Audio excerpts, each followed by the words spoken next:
and welcome to the Thewazchronicle, and in this chronicle we shall be looking at the Californian Gold Rush. And how did the Californian Gold Rush help shape the West? You see, in April 1849, about 100,000 people decided to migrate west. The question was why? See, a year earlier, gold had been found in the Sierra Nevada mountains, and people thought they'd become rich in an instant.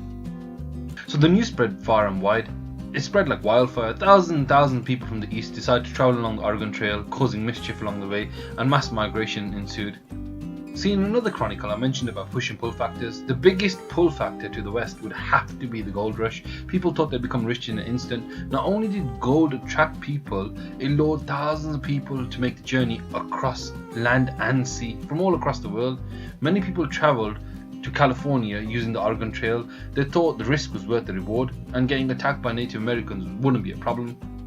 So, a quick did you know fact. Did you know that the population of California skyrocketed after the gold rush in 1849? By 1855, there was about 300,000 people that had become residents in California. So let me put it into context for you. The non-Native American population rose from 14,000 to 225,000 between 1848 and 1852. Gold seekers were known as the 49ers because that's the year they came. So the $100 question is simple. Was the gold rush everything was made out to be? And the answer, of course, is a bit of both, yes and no. See, out of all the people that actually went to find gold, only a handful of people actually became extremely rich. The rest of them were left with nothing, just empty. The rest of the unsuccessful people would return home, and the sad thing was they had to stay in the West, either as farmers or turn to crime. So a quick quiz for you. What is the name of someone who searches for gold and other precious materials? What do you think it might be? Is it A, a missionary, B, a Mormon, C, a prospector, or D, a homesteader? Have a moment. The correct answer is C, a prospector or a gold prospector. Another great impact was on California's population. As California's population boomed, so did the economy. More people meant more labour, more work, more taxes. Prospectors needed equipment, food, drink, entertainment to keep them entertained and keep them searching for gold. So they needed these services, and that led to more people opening shops in the West and also providing the prospectors with their needs. Many settlers became shopkeepers, bartenders, traders, and they started creating an actual service sector for the prospectors. See, the government wanted this. They wanted to increase the migrant industry because population growing in the West was a good thing. By doing this, it meant that there was less likelihood of other countries trying to take the newly gained territories of Texas, California, Oregon County, and so on. Another effect of the gold rush was the fact that it played an important role in helping the US recover from its economic crisis that was happening in the East. The gold in California and the expanding economy meant that more money was being put into the economy through spending and taxes. So a simple question, what were the actual consequences of the Californian Gold Rush? Were they all negative, all positive, or what? The consequences were many, and they all helped shape the West in more ways than one. For example, there were some that were positive whilst others were negative, but every single one played its part. One positive consequence of the California Gold Rush was that it promoted this idyllic image of this utopia, this idyllic place, and people could start a new life.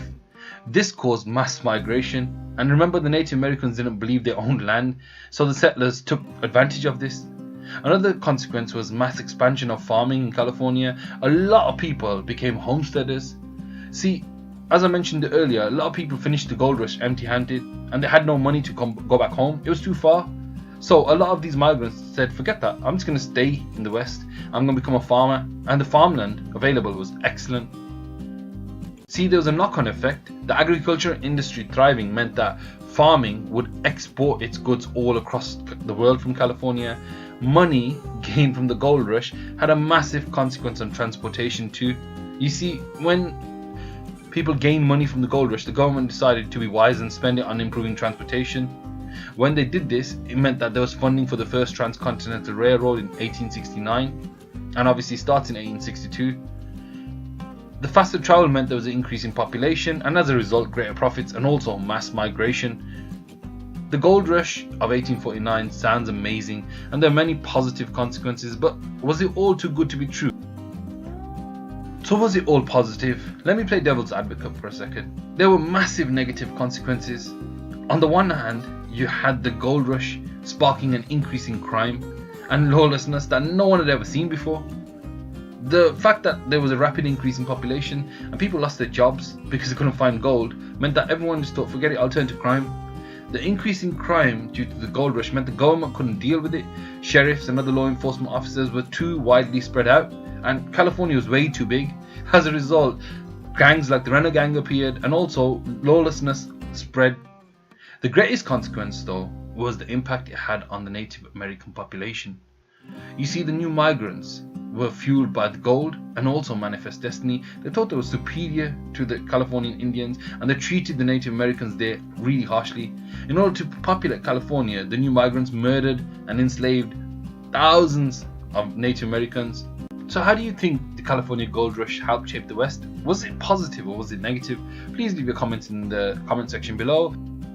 Hey, you reached the end of the chronicle about how the California Gold Rush helped shape the West. I hope it's been useful and obviously informative. If you do get a moment, please do leave a like, comment on the video, share the video if possible, and do subscribe. Thank you very much for your time and have a lovely day.